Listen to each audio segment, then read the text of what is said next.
този урок ще се запознаем с още една интересна възможност за управляване на текст и ще научим как да преобразуваме хоризонтален текст в вертикален. Най-напред ще ви покажа един трик за лесно завъртане на текстови обекти, който ще ни послужи по-нататък в урока, а ще ви бъде полезен и по принцип. Независимо от вида на текста, артистичен или параграфен, този трик е приложим и в двата случая, но работи само върху текст. Ето как действа той. Селектираме, например, артистичен текст, натискаме Ctrl и клавиша за точка, върху който е знака за по-голямо. И текстовия обект се завърта на 270 градуса. За връщане обратно в хоризонтална позиция натискаме Ctrl и клавиша за запетая, върху който се намира и знака по-малко. По същия начин завъртаме и параграфен текст. С Ctrl и по-голямо го завъртаме на 270 градуса, а с Ctrl и по-малко го връщаме обратно в хоризонтална позиция. Като забележете, че очертанията на текстовата рамка не променят положението си. Можем да направим сравнение с стандартно завъртане, при което се ротира цялата рамка, докато при използване на бързите клавиши рамката остава статична и завъртаме единствено нейното съдържание. Освен при стандартни параграфни текстове, можем да използваме този трик и при завъртане съдържанието на текстова рамка, поместена в обект, като самият обект остава статичен. Сега да видим какво можем да направим в случай, че искаме да разположим буквите една под друга, без да се завъртат настрани. При художествения текст, вероятно първата изникваща идея е да поставим център всяка буква на нов ред. Но това не е много ефективен начин и не ви го препоръчвам, тъй като отнема повече време при въвеждане и особено при необходимост от коригиране. За това можем да направим следното. Селектираме надпис, който искаме да направим вертикален.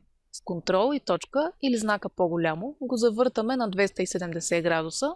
След това с инструмента за оформяне селектираме контролиращите възли пред всички знаци и от лентата с характеристики в полето за завъртане на буквите въвеждаме 90 градуса и раздалечаваме буквите.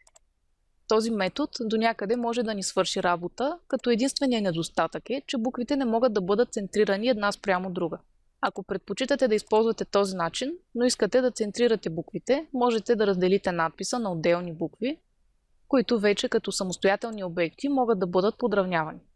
Разделянето, разбира се, е препоръчително да се извършва единствено след като сте се уверили, че няма да променяте повече текста, защото една евентуална необходимост от промяна ще ви създаде допълнителна работа. Следващия метод, който ще ви покажа, действа безотказно и е лишен от неудобството с центрирането.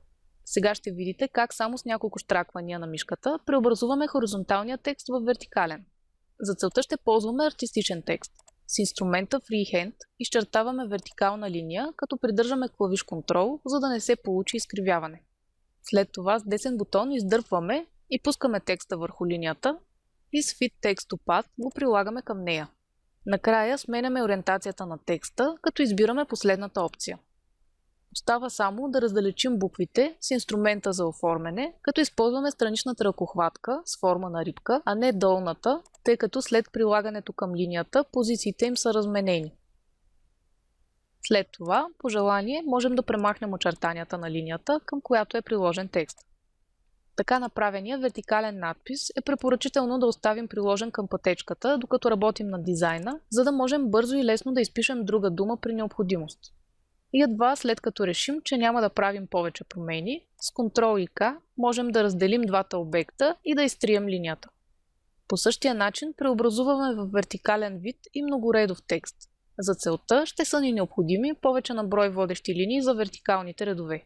Изчертаваме вертикална линия и размножаваме няколко пъти, след което комбинираме всички линии в общ обект.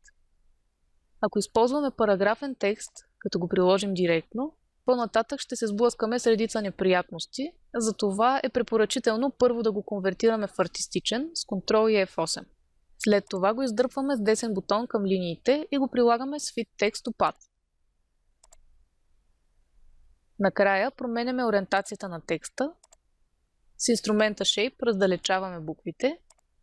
По желание, с задържане на Shift, увеличаваме разстоянието само между думите и сме готови. В допълнение, с задържане на Ctrl можем да селектираме линиите и да контролираме разстоянието между редовете. С това завършваме този урок, а в следващия ще обединим познанията за работа с текст в примерен практически проект.